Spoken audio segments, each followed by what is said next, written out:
to have energy and enthusiasm and this, the very last part of the CSW. Please welcome that you're hanging in there with us. I'm Dr. Holly Shaw, and I represent the International Council of Nurses. We have had, I think it's 12, I might have lost count, 12 nurse-led sessions during this CSW, and it's been really just fantastic. And we have a fabulous program for you today that I know you're going to really enjoy. Will kind of get us a little awakened from all of the fatigue. Our panelists are here. I think instead of taking time to introduce them all now, I'll introduce the first one, and then we'll introduce each one as they come up. But I assure you, you're in for a wonderful time. So sit back and enjoy. And I'd like to introduce the president of CSW, which is the Society of Nurse Scientists, Innovators, Entrepreneurs, and Leaders. And this is co-sponsored by the International Council of Nurses. And Dr. Hian Nadel is the president.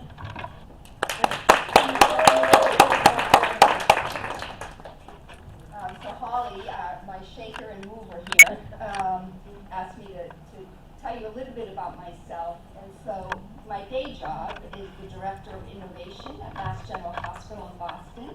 And what we do there is we actively elicit ideas from the front lines, and then we help them develop that idea to solution, prototyping, and beyond. And so here today I'm going to represent CSW. And CSW is a 501c3 non-governmental organization. It was founded by 2019, and most of the nurses are sitting in this room that founded the organization. And currently we have almost 600 members from 17 countries throughout the world. So we really encourage not just nurses, but if you think about the innovation ecosystem, we want our students there so we can educate them. Other health professionals, physicians have been joining us, and entrepreneurs, venture capitalists as we look through funding, designers, developers, etc. So we are really excited when all of those types of people are joining our organization. So our mission really is to empower nurses to ideate, create, and deliver. And we really believe in order to change health and healthcare, nurses need to be at that table. So we have 3 strategic pillars, but we're always pivoting, as they say in innovation, because as we learn more, as we talk to more people, we're really developing more of our pillars. So one pillar is all around the innovation. What are we doing for that? So we have events like hackathons and innovation sprints. We educate, so we're working with a lot of people, even in this room, Mary Jo Better from NYU, and Olga Kagan from, is it Malloy? Yes. So we're really looking at educating our younger students. And then our scientists, again, there's many of you in the room, and what we're doing is trying to disseminate that, study innovation, get the word out. Mary Jo in particular, I have to call you out, is looking at what does innovation competencies look like. So in addition to that, many, many nurses work within an organization, so we're also teaching them to innovate within that organization that we know is intrapreneurship. So why are we so focused on nurses?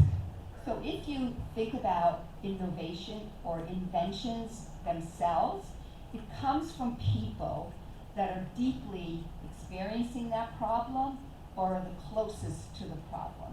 So how can we not have nurses at the table?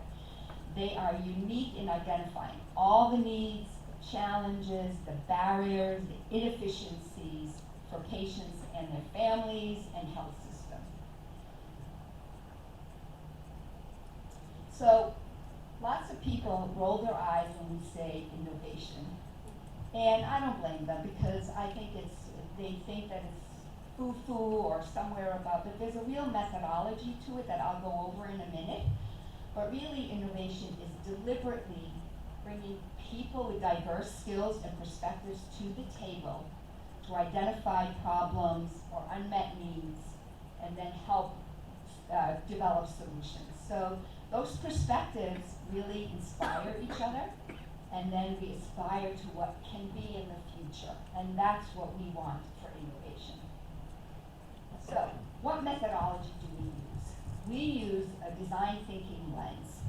And so you can see the 5 stages of design thinking, and we always start with empathy. Who are we innovating for? Okay, and we study them, we live with them, we try to understand their beliefs. What do they believe? What do they, how do they act? What barriers do they see? And I'd go out on a limb, if we always saw problems with empathy, maybe there wouldn't be any inequality and inequities, would there? So the empathy part really helps us define what that problem is. We defer assumptions.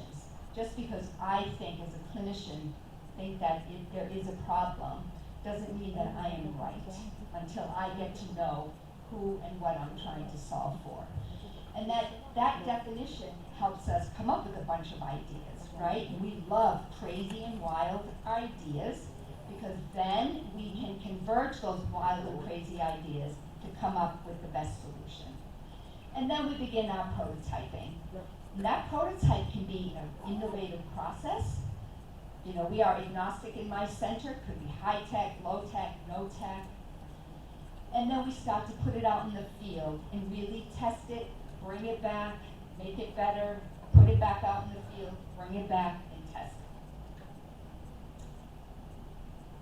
So another way to think about this is that we love wicked problems. And not only do we love wicked problems to solve, but we love finding out unmet needs. So these are the kind of things that we do. We observe, we look for patterns, we look for the barriers and pain points. Then we identify that unmet need, because innovation is really disruptive when you can find that unmet need. And then we come with our solutions.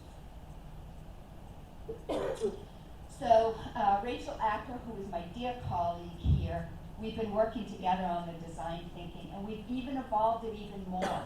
Okay, so I just told you, you try to understand who are you innovating for.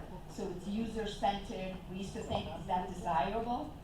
Is it feasible? Is it viable? But we're moving away from that. So from the user to humanity-centered, right? So is it beneficial? What we're doing, have we thought through the unintended consequences, and are we responsible? And is it sustainable? So we move from that individual to a community and then to a society. And this is where we're living right now. So what I thought I would do is give you a bunch of examples. And the thing that I'm trying to prove here is when you empower that nurse, that individual, I want you to see the impact on a much more global result. So this is Abby Hess. She's a nurse practitioner in the Children's Cincinnati Hospital. And what she found out was, or she observed, that these poor kids going into surgery, right, are so petrified about the anesthesia. So if you came at them with that mask, they really start to cry.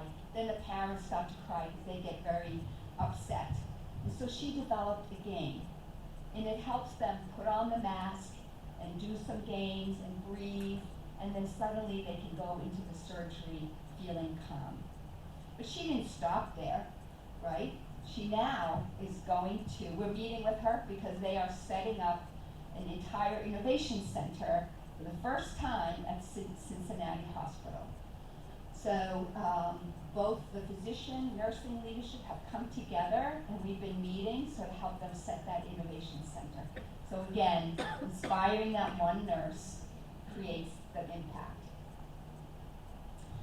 Again, teaching and empowering one nurse in a community health center decides that we ought to bring the care to the community and to our vulnerable populations.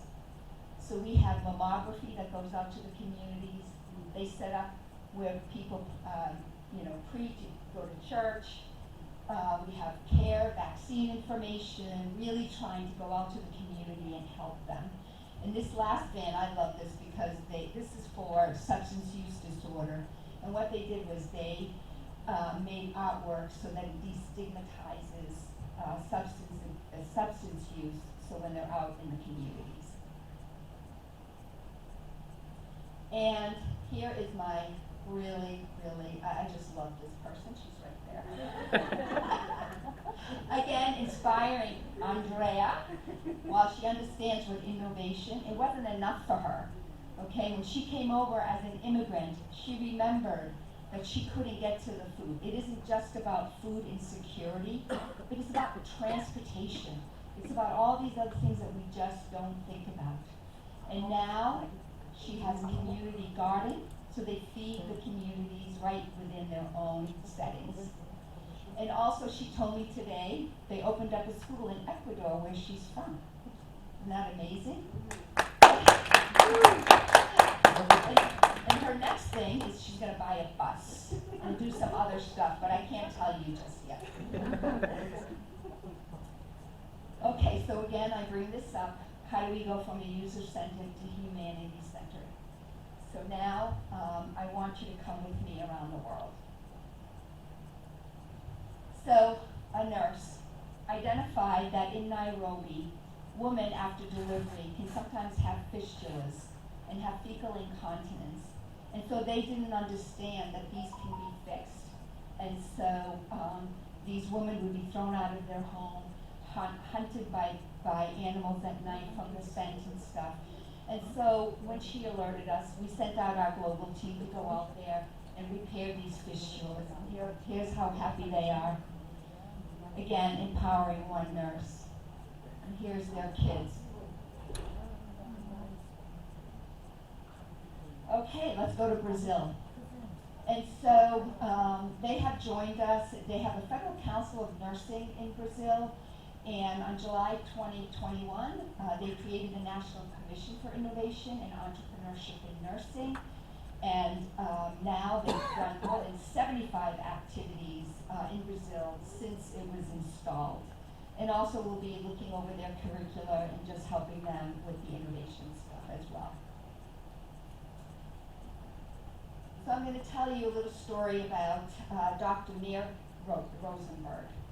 He came out of his residency and he was petrified. He was about to go into the operating room.